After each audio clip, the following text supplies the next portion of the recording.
Welcome to Our Girl Relationships. On this channel, we discuss day-to-day problems people face in their lives. Let's start with the video. I used to always be so fond of telling the story, the one in which around 31 years ago, two best friends happened to get pregnant around the same time. They gave birth to two girls who ended up having a stronger sisterhood bond than the actual birth sisters have. Those two girls are me and my best friend. We spent most of our lives glued to one another. As kids, we played at each other's homes and even with each other's toys and ate each other's food and taught each other our first lessons about betrayal and friendship and most importantly, love.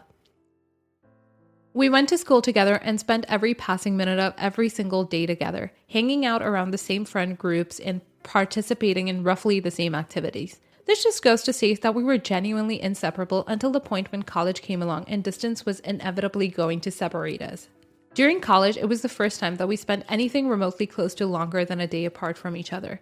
And it ended up being months and then years until we barely connected the way we used to, or spoke regularly, or knew what was happening in each other's lives. Quite frankly, we still talked every now and then. And whenever we would talk, we would catch each other up on everything that we had missed when we were apart. Now, hold up. In high school, my friend was going through a lot of shit. She was struggling mentally, very obviously, in a way that neither her parents nor I could help her with. And one of the many ways that she chose to cope with that was getting into a relationship with the worst human being possible.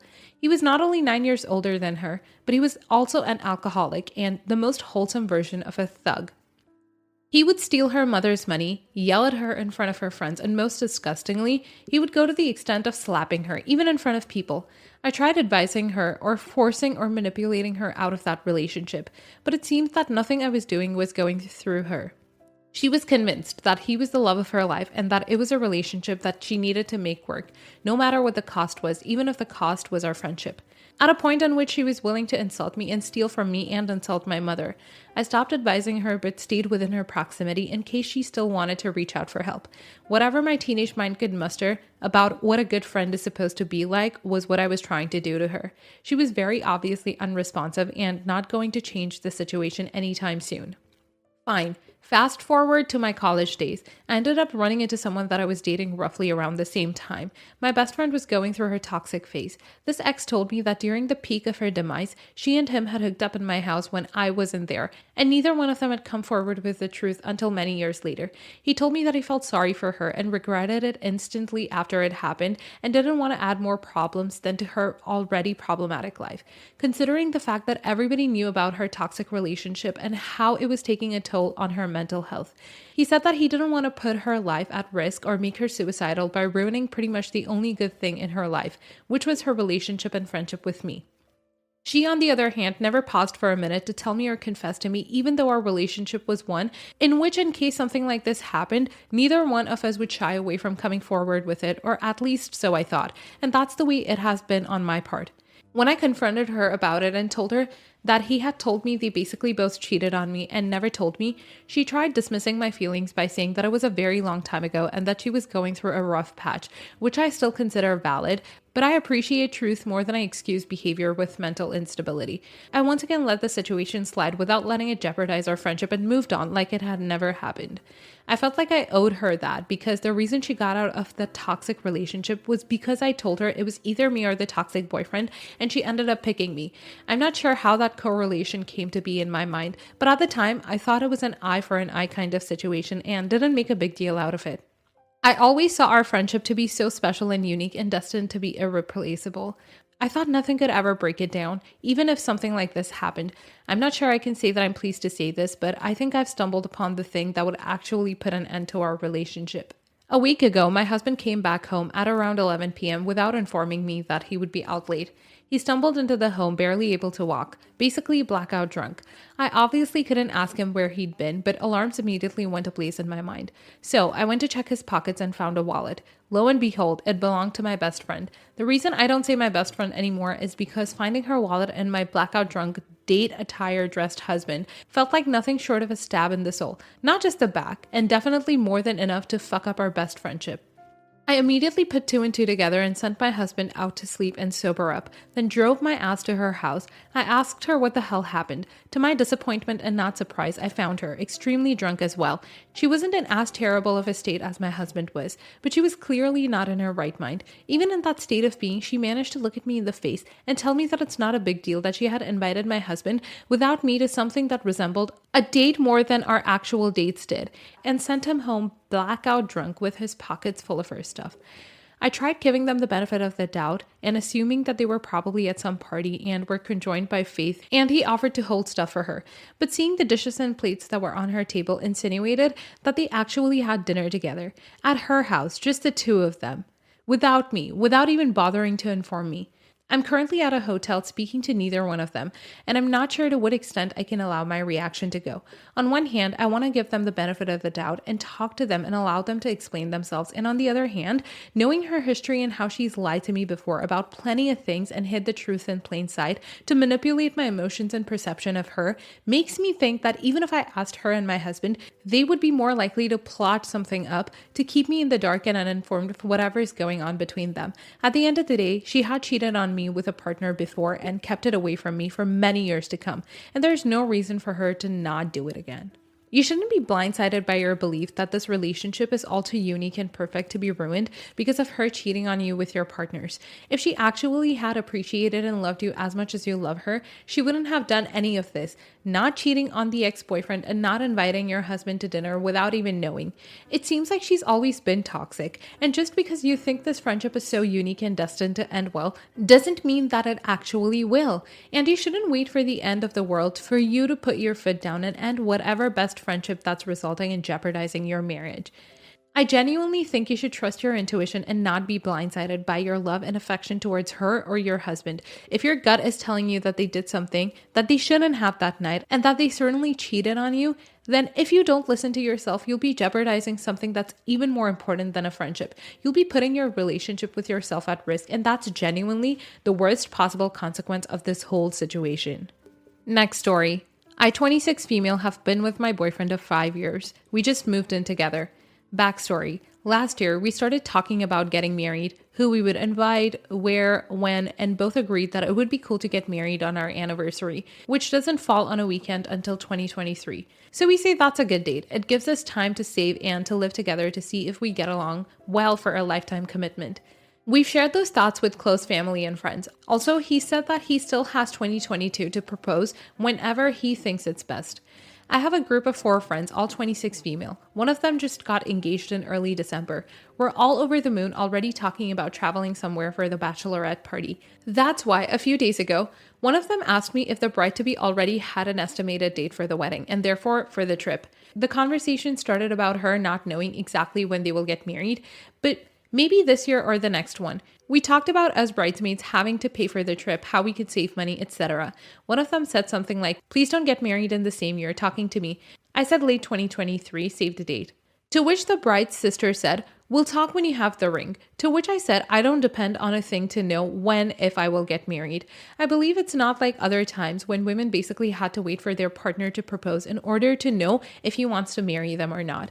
Me and my boyfriend have talked about it and we're okay with our timeline. She messaged me saying I shouldn't plan a wedding without an engagement ring, especially when we're talking about another wedding. I said I only said it because someone else told me not to get married the same year and I was making clear the date we were thinking about. And we, as girls, have already talked about it so many times before, and I wasn't telling my friend when to or not to get married. I'm not even planning anything. She still called me rude and said I should wait to be proposed to, or at least until my friend chose her date, in order to choose mine with a fair frame of time in between. I understand their worries about having to save for both events and being hard if they're in the same year, but am I the a-hole? Not the a-hole. In my opinion, it's setting the wedding date that actually makes you engaged, not the ring. You and your significant other also don't have to have had an official proposal to know you're on the same page about wanting to get married and agreeing on approximately or even exactly when you want it to happen.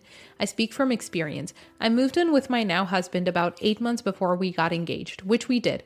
On our 5-year dating anniversary, I wanted to get engaged on our anniversary. We picked out the ring together, planned the evening out together. He just asked the actual question, We also got married on our anniversaries, so now all of our anniversaries are the same day. If you and your significant other are also 99% sure you want to get married and you really want it to happen on your anniversary in 2023, then you pretty much are engaged. It's just up to the two of you when you want to go public with it. Not the a-hole. Your friend has an out-of-date idea about the ways in which engagement can occur. And the idea of claiming an entire year for one friend's wedding is absurd. But you didn't even say that. You acknowledged that this might be a request that can be accommodated, absurd or not, because your date is set, so she can proceed knowing that. That was helpful of you to tell them. I'm married, my husband didn't propose, I didn't propose. We bought our rings together after finding a date that suited our needs, after several years of knowing we'd get married at some point. No one has ever suggested that any part of our engagement or wedding wasn't correct or real. Next story. So I wasn't going to ask this because I knew I would get responses calling me an ungrateful, spoiled witch, but this keeps bothering me and I need outside perspective. Every year, each member of my family tells each other everything they want for Christmas, and we all get at least one item from our list from each person.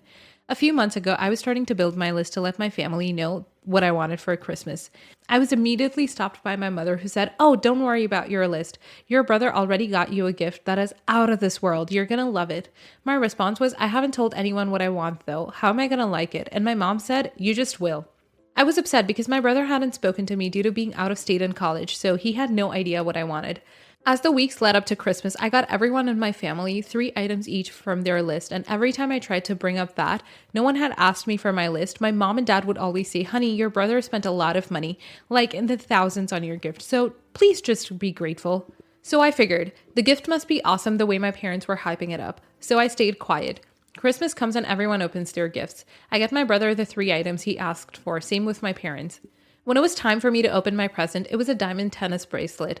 I never asked for a bracelet. In fact, I do not like jewelry and I do not wear jewelry either. I thanked my brother and immediately tried it on, but was shocked when I realized that was the only gift under the tree for me. Apparently, I made a big deal about it, saying that it was rude for no one to even ask me about my list, yet expect to get something from theirs, only for me to get a bracelet I don't even like and never asked for. My parents called me ungrateful and disrespectful and said I single-handedly ruined Christmas because of my behavior. My brother said he saw me looking at jewelry a few months ago on my computer and immediately bought the bracelet. But I was looking at the jewelry because it was rumored that my favorite celebrity was engaged based on a photo of her and boyfriend wearing an engagement bracelet. And I wanted to see if the rumors were true. They were, by the way. I told him, had he just asked and not assumed like a dumbass, we wouldn't be in this situation. Now everyone hates me and is calling me ungrateful and saying I always try to victimize myself to make others feel bad because I'm so negative. I don't know, was I out of line for this one? These parts were not said out loud. They are only my internal thoughts because a lot of people think I called my brother a dumbass. I didn't. Your brother thought he was doing something huge and wonderful and expensive for you and it bombed. It happens. And it's really, really hard to tell someone who thought they were doing something huge and wonderful and expensive for you that it bombed.